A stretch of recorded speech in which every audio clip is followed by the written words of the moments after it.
사실 우리가 사는 세상이 이제 시뮬레이션이라고 하면은 이 복잡하고 정교한 시스템을 설계하고 유지하는 존재는 단순한 인공지능을 넘어서 정말 더 상위의 초지능일 가능성이 높지 않겠습니까? 그렇겠죠. 안녕하십니까? 아제너드 오 작가입니다. 안녕하세요. 저는 투디입니다. 오늘 간만에 시뮬레이션 우주에 관한 이야기를 해주신다고요? 예. 오늘은 한 인공지능 학자가 주장하는 시뮬레이션 우주 탈출 방법에 대해서 한번 이야기를 해볼까 합니다. 시뮬레이션 우주 탈출이요? 그렇습니다. 이거 저번에 조지 오치라는 한때 유명한 해커이자 현재 기업인인 이 사람도 비슷한 주장을 했다고 저번에 영상 만들었었잖아요. 맞습니다. 하지만 이 조지 오츠는 당시 젊은 해커답게 게임하고 비교했잖아요. 다소 좀 가볍게 시뮬레이션 현실의 탈출을 설명했다고 하면은 이번은 제법 저명한 인공지능 학자가 초지능을 이용한 시뮬레이션 우주와의 접촉 가능성을 이야기했다는 점에서 이전과는 좀 차이가 있죠. 위에 카드에 나오는 이전 영상과 비교해서 보시면 더 좋을 것 같고요. 자, 그럼 초인공지능을 통해 상위 시뮬레이션 세계에 도달 가능하다고 주장하는 사람은 누군가요? 그 주장은 또 무엇이고요? 한번 말씀해 주시죠. 그 전에 좋아요와 구독, 알람 설정 한번 부탁드리겠습니다. 예. 로만 얀폴스키라는 현재 루이빌 대학교 컴퓨터공학과 교수로 재직하고 있는 학자인데 이분은 AI 안전성과 관련된 연구에서 특히 유명한 학자로서 초지능이 인류에 미칠 위험성을 깊이 탐구하고 경고해 온 사람이에요.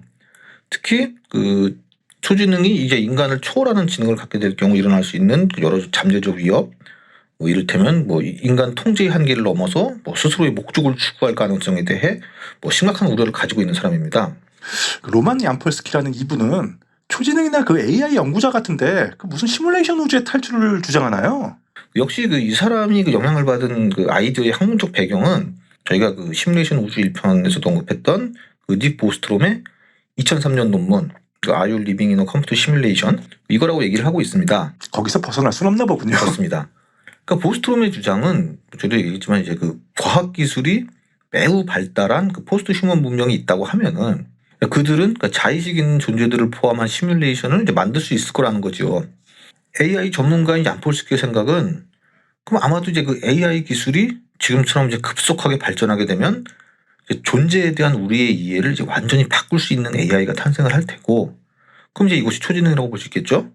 그럼 이 초지능이 결국에는 이 우주가 시뮬레이션 상태라는 것을 인지하게 될 것이고, 결국에는 상위 시뮬레이션 우주에 도달할 수 있는 방법을 알아낼 수도 있다는 이제 결론에 도달할 수 있다는 겁니다. 그래서 이런 주장을 2023년 논문 How to Escape from the Simulation에 담고 있습니다. 논문 이름 자체가 시뮬레이션을 탈출하는 방법이네요. 그렇습니다. 구체적으로 어떻게 초지능을 이용해서 시뮬레이션 우주에서 탈출한다고 이야기하는 건가요? 그러니까 이 얀폴스키가 언급한 이론의 핵심은 초지능이 시뮬레이션을 해킹해서 우리를 이제 가상의 우주에서 이제 현실의 우주로 탈출시킬 수 있을 가능성이 있다는 거예요. 그러니까 이런 초지능을 통해 시뮬레이션을 해킹하는 개념은 AI가 우리보다 높은 지능을 가지게 되면은 시뮬레이션의 벽이나 제약을 인식하고 이를 초월할 방법을 찾아낼 수 있다는 이제 가정에 기반을 하고 있습니다. 이게 현실에서 생각을 해보면은 AI 박스라는 개념이 있어요.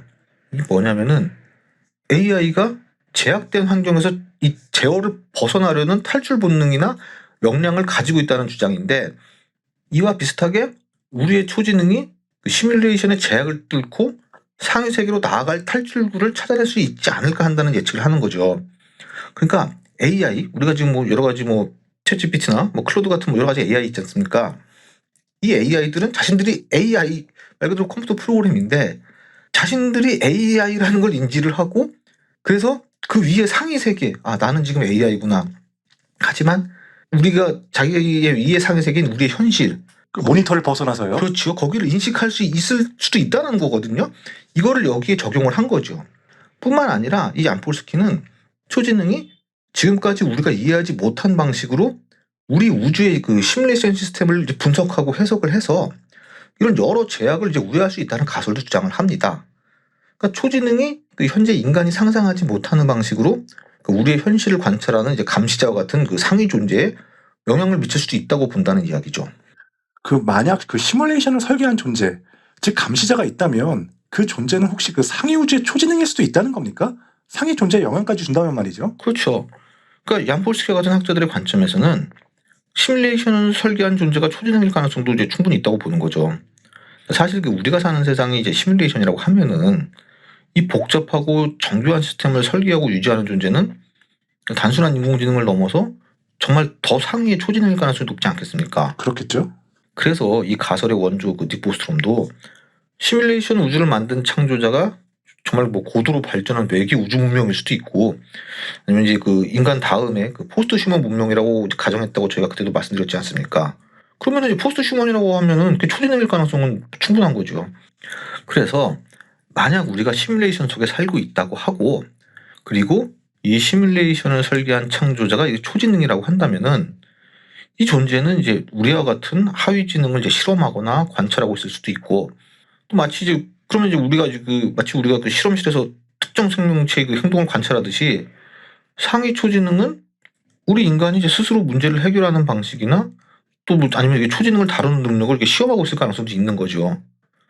그래서 이런 경우라고 한다면은 우리가 만들어내는 이 현실의 초지능, 이 현실의 초지능은 시뮬레이션의 설계자인 그 상위 초지능과의 그 연결고리 역할을 통해서 이 시뮬레이션의 본질을 완벽하게 인식할 수 있게 된다는 거예요.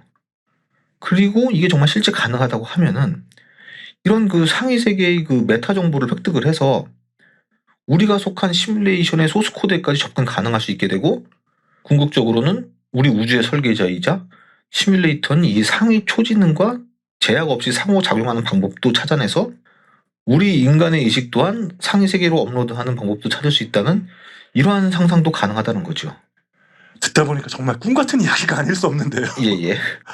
결국 그 얀폴스키 이 사람은 초지능 AI가 인간의 감시와 제약에서 벗어나려는 그 탈출 본능을 가질 수 있다고 가정하고 이야기하는 것 같은데요. 그렇죠. 그래서 우리 문명이 실제 초지능을 탄생시키면 더 나아가 그 시뮬레이션 우주의 제약을 뚫고 상위 세계로 나아갈 탈출구를 찾아낼 수 있지 않을까 이제 가정하는 거고요. 거기다가 만약 우리가 이제 그 시뮬레이션 우주 안에 있고 이 시뮬레이션을 설계한 존재가 있다면은 그 존재는 아마도 우리가 얼마나 똑똑하고 책임감 있게 초지능을 다룰 수 있는가, 이거를 시험하는 중일 거라는 이런 가정도 포함해서 이야기를 하고 있는 거죠. 지나치게 그 if가 많이 들어간 가설 같은데요. 그렇습니다. 근데 결국 절대 명제인 이 우주가 시뮬레이션이다. 뭐 이 조건이 맞아야 그나마 저런 가정도 설립되는 거 아닌가요? 그건 당연하죠. 우리 우주가 시뮬레이션이다. 이거부터 먼저 성립을 해야 되는 건데, 어쨌든 근데 이것도 추측이죠. 다만 이 얀폴스키는 우리 우주에는 그 충분히 많은 외계 문명이 있어야 하는데 전혀 발견이 되지 않고 있다는 이 사실이 어쩌면 이제 우리 우주가 시뮬레이션일 수도 있다는 증거로 추정을 합니다. 왜 그럴까요?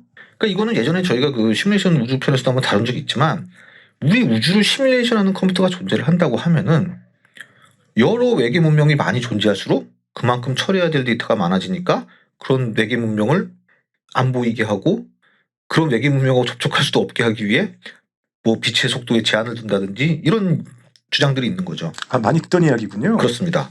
그래서 저희도 그때 많이 비교했던 게 그 오픈월드 게임들 있지 않습니까? 뭐 GTA, 뭐 폴아웃, 뭐 엘더 스크롤 뭐 이런 거 보면은 뭐 하나의 도시의 그 주변부만 등장하지 뭐 여러 도시를 이제 한 번에 시뮬레이션하기 힘드니까 그거 어떻게 접근을 다 차단시키고 이렇게 만들잖아요.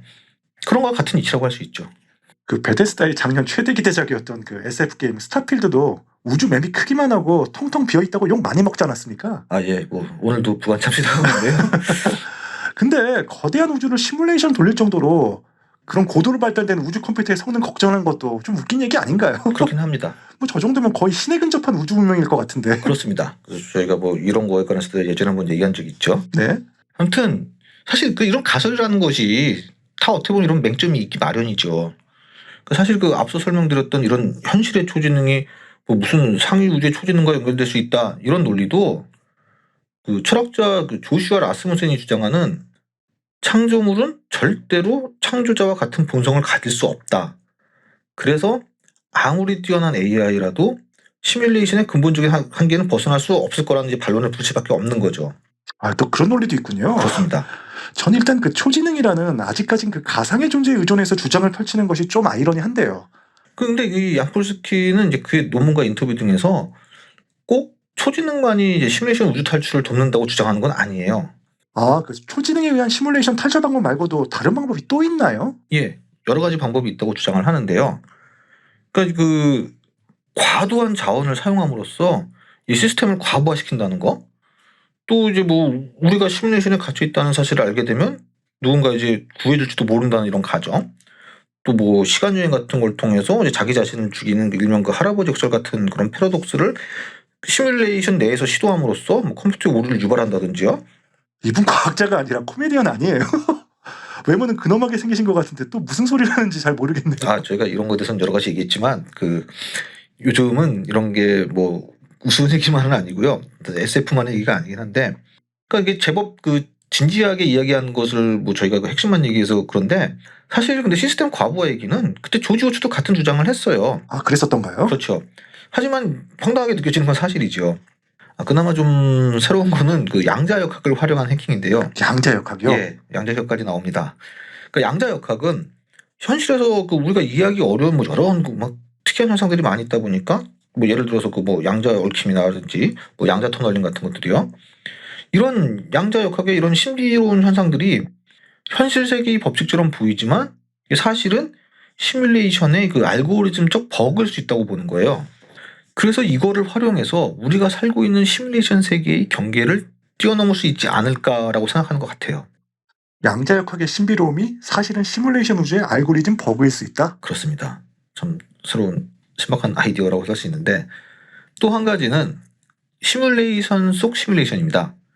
그러니까 우리가 시뮬레이션 안에서 또 다른 시뮬레이션을 만들어서 연구하는 방법이에요. 이거는 예를 들어서 시뮬레이션 속에 인공지능 캐릭터를 삽입해서 이 인공지능이 탈출하는 방식을 관찰하고, 그래서 우리가 그 방법을 그걸 이용해서 따라하거나 아니면 그 이미 시뮬레이션 탈출을 해본 그 인공지능과 협력을 해서 탈출할 수 있는 방법을 연구할 수 있다는 논리죠.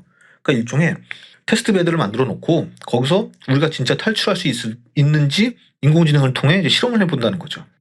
진짜 그 논문답게 진지하게 시뮬레이션을 탈출하는 여러 방법을 제시하는 것 같네요. 비꼬는 거 아닙니다. 예, 그렇습니다. 진지합니다. 그러니까 이 외에도 그 여러 학자나 이제 전문가들의 의견도 수렴을 하고, 특히 뭐 영화 그 매트릭스라든지 또 이제 트론 이런 SF 영화들 예시도 들어가면서 주장을 이렇게 얘기를 하는데요. 아니, 그 매트릭스는 당연하지만 트론도 컴퓨터 시뮬레이션과 연관이 있습니까? 당연하죠. 그 영화 트론을 보면은 그 디지타이저라는 물건이 등장을 하는데, 이게 그 뭐 현실 세계의 물건이나 인간을 디지털 형태로 변환시켜서 컴퓨터 속 세계, 즉 그 사이버 스페이스로 전송시키는 장치 아닙니까? 그래서 이제 가상 컴퓨터 세계에서의 주인공들이 활약하는 영화 아닙니까? 최초로 그 CG를 배우에 합성한 영화라는 것만 기억했지 뭐 그런 설정까지는 생각 못했네요. 예.